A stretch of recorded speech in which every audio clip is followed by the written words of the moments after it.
Names and identifying details have been changed to protect the people involved. What happened that night left lasting memories on all of us. I will say, even 10 years on, I struggle to enjoy the peace of the wilderness anymore. I can't shake that feeling of being watched. Always.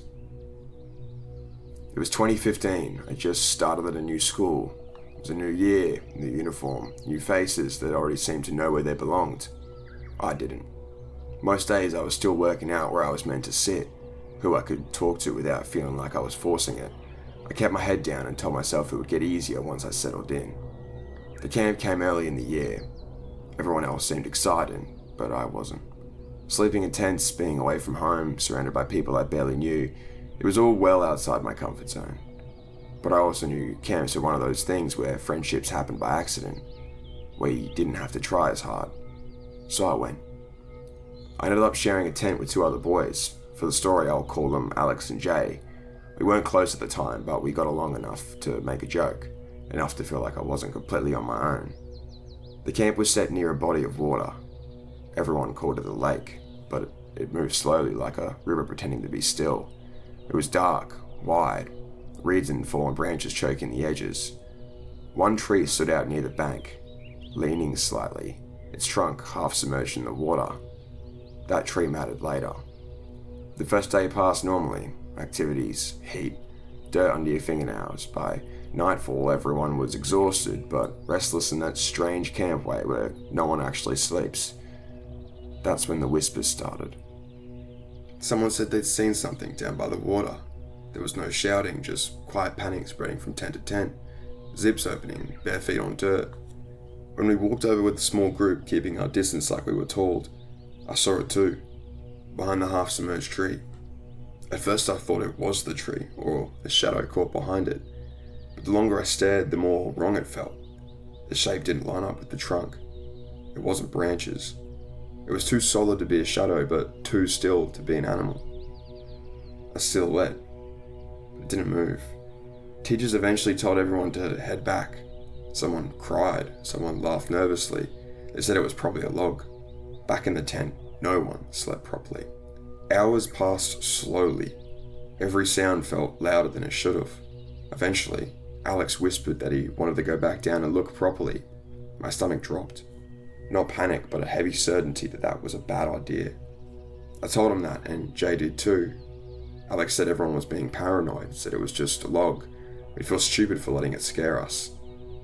I don't remember agreeing out loud, but minutes later I was pulling my shoes back on. We crept back toward the water with no torches, just moonlight.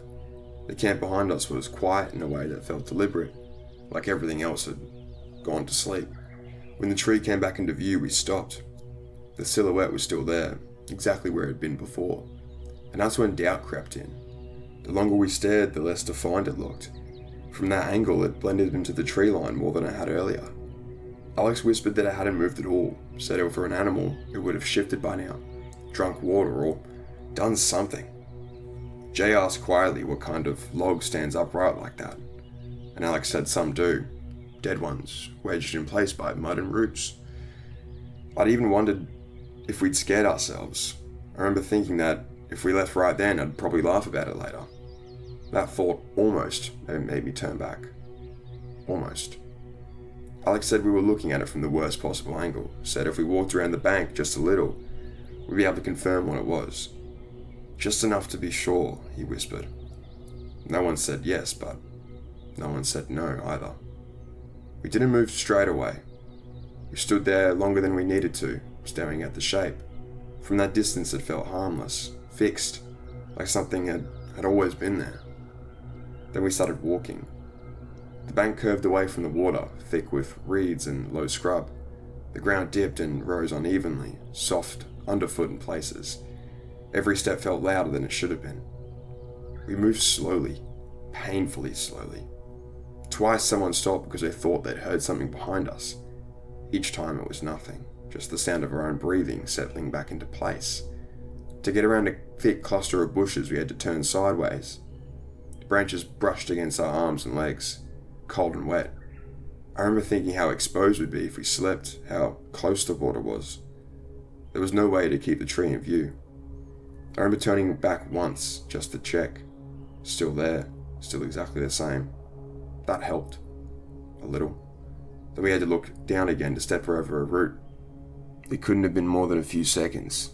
When we finally reached a spot clear enough to see the tree properly and look back, the silhouette was gone. Not shifted, not partially hidden. Gone.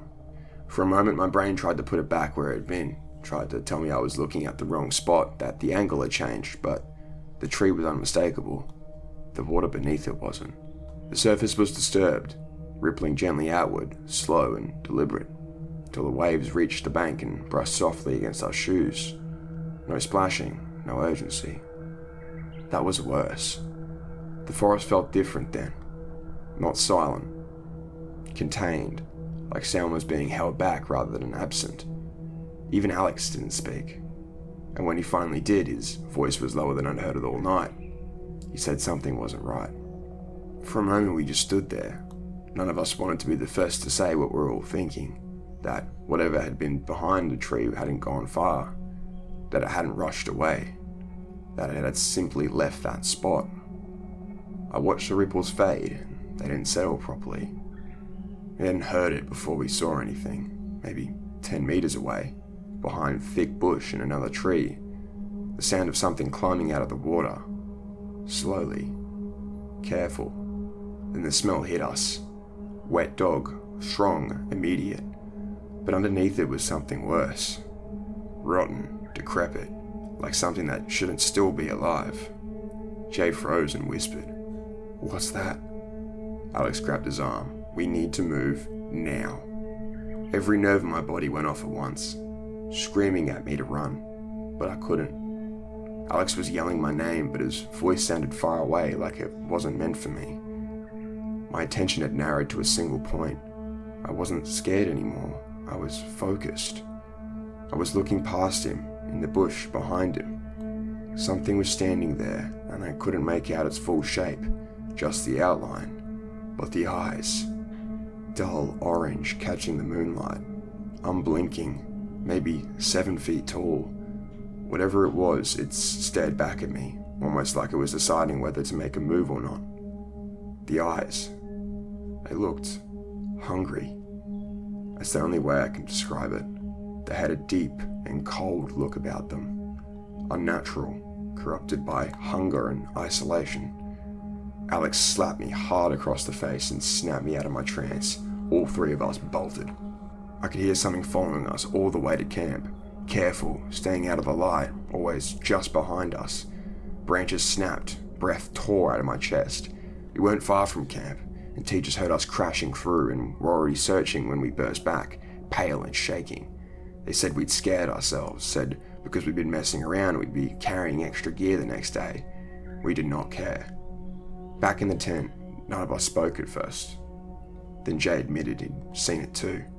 Alex said he hadn't seen the face, just felt a dread that he'd never known before. We lay there, cramped, listening to the sounds of the camp settling. Minutes passed, and then the smell came back. Not all at once, slowly, seeping in. Wet, sour, wrong. For a few moments we heard footsteps moving through the campsite. 2 legs, measured. I almost convinced myself it was a teacher doing a round, until we got close enough that we heard it breathing. Wet and wheezing, like something trying to breathe without knowing how. No one moved, no one spoke. After what must have been hours of cold silence, exhaustion took us. We finished the camp the next day. No one talked about it. There were no footprints near the tents, no sign anyone had been near the lake. The other boys said the tree looked different in daylight, higher out of the water, like it hadn't been leaning the night before. They kept asking what could have made that silhouette we all saw. Alex, Jay and I didn't answer. Every year after that, I happened to be sick when school camp came around, and I've never been back to that lake since. But sometimes I still think about the way it stood there, half submerged, perfectly still, and the moment it realized that I could see it too.